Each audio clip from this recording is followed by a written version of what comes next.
We're going to be joined by Ari Berman, our friend and writer, and one of the leading dot connectors on what's happening to American democracy, the systems by which we govern ourselves, our systems of voting, how those are being eroded. Might also have some thoughts about how we should view the presidential race through that lens, how we should be even viewing candidate debates and the presidential debates and the primary through a lens of democracy itself. Ari Berman, thank you so much for joining us. How you doing? Hey, Jefferson, I'm good. How are you? Can you hear me okay? I can hear you. You're on deadline and you're in the library, so we appreciate your time. What's the state of American democracy? Do we get an A? How are we doing? No, we don't get an A. I think we're probably closer to an F than an A right now. And I think that's one of the reasons why we have Donald Trump as president.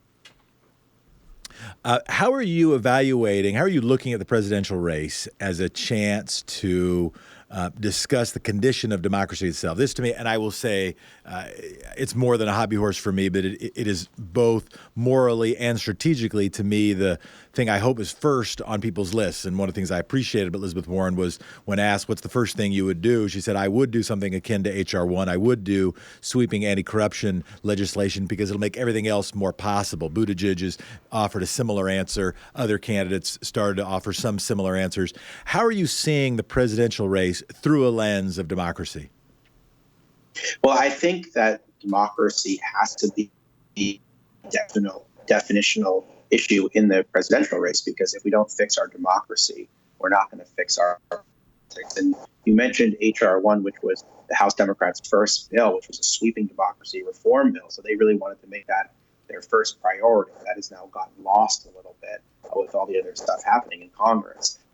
But I think it's really important that Democrats emphasize these issues. I don't think these are issues that Americans necessarily think about every day, whether it's voting rights or gerrymandering or the census or election security or money in politics. I'm not sure these are issues that Americans think about all day, but they all are central to how our democracy does or does not function. And I think they need to come up more. The candidates need to talk about these issues more. And they also need to come up in the debates, because right now we've had 25 debates in 2016 and 3 debates already in 2020, and there hasn't been a single question about voting rights. So it keeps getting treated. Has there been nobody's asked a question about voting rights? I wasn't tracking that.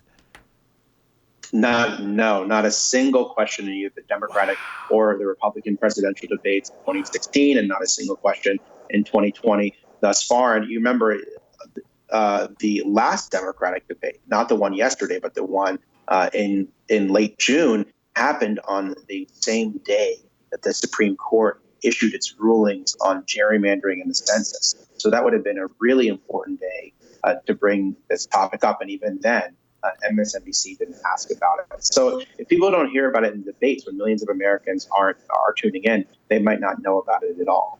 Have they not asked a question either about gerrymandering or gerrymandering, about redistricting and partisan redistricting? No, but I'm defining voting rights very broadly to encompass things like gerrymandering, and they haven't asked about that at all. Really? I mean, even last week, Robert Mueller testified on the Hill about Russian intervention, Russian interference, and election security. And Mitch McConnell blocked 2 votes on election security bills, and they didn't even ask about that last night. So, I mean, even when there is major news on this front, the media's not asking about it in the debates. They're trying to gin up all of these arguments between the candidates and try to talk about how far left the Democratic Party is moving, but they're not talking about the issues that really affect our democracy. Well, Ari, thank you. So this is, if I don't know if most people have a red light on your radio that starts blinking when something important was just said. Okay, I don't either, but I have one in my brain. And what Ari just said is really important, because this is a way that listeners could make an impact. If listeners communicated with CNN and communicated with the Democratic Party, communicated with candidates, but particularly with moderators and hosts and the entities that host them, like CNN, like whoever's, the folks who are going to do the next debates, and say, we want to hear about voting rights. And here's why, and I want to say this, and you can push back or pile on, Ari. Here's why. Last night, CNN's move was to find where there was division among candidates, and then particular division where they could get a candidate to pick something that might not have significant majority support in the country. Lots of focus on decriminalization of the border, lots of focus on universal health care. The majority of people want to make sure that more people get health care, to be sure. But here's the thing. If there was more focus on would you support a national initiative to so it wasn't just done only by blue states, which would be counterproductive, but a national initiative for redistricting panels, for redistricting commissions instead of partisan, or just a law against partisan gerrymandering? Would you support national legislation ensuring access to the ballot? There might be some differentiation, but whatever fight there would have even a bigger differentiation with any anti-democratic forces out there. And I mean small d democratic, that would actually build the pro-democracy argument. It'd be a huge deal. This is something that listeners could do, is say democracy matters. We want questions about it, and we want to make sure it's discussed on the debate stage. Push back or pile on.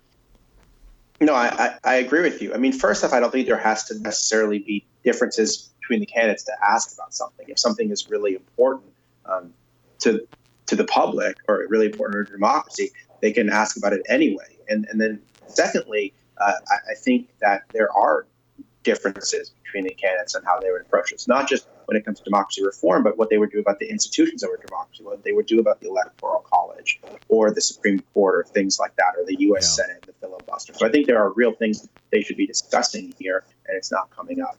It should come up in every debate. And I subscribe to and steal from time to time the Lawrence Lessig line that when he's talking about particularly campaign finance and anti-corruption legislation, is I'm not saying it's the most important thing. I'm saying it's the first thing. I'm not saying it's the most important thing. I'm not saying it's more important than your issue. It's just first, because but for it, we're not going to be able to get to your issue.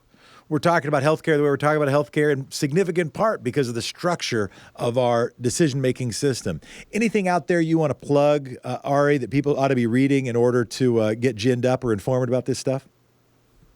So I had a new piece that looked in Mother Jones in the recent issue that looked at the fight against gerrymandering that Eric Holder, the former Attorney General, is leading. And one of the things that I think I'm also concerned about is that in 2020, state legislative elections in many states are going to determine who draws the map. Now, I think that map should be drawn in a nonpartisan, bipartisan, or citizen-drawn way. However, the fact is that in many states, it's going to be a partisan process, and the state legislatures that we elect in 2020 are going to draw those maps. And so I think that is getting totally ignored in the presidential race. There are also elections in 2020 that are going to determine democracy for the next decade, and we need to focus on those as well.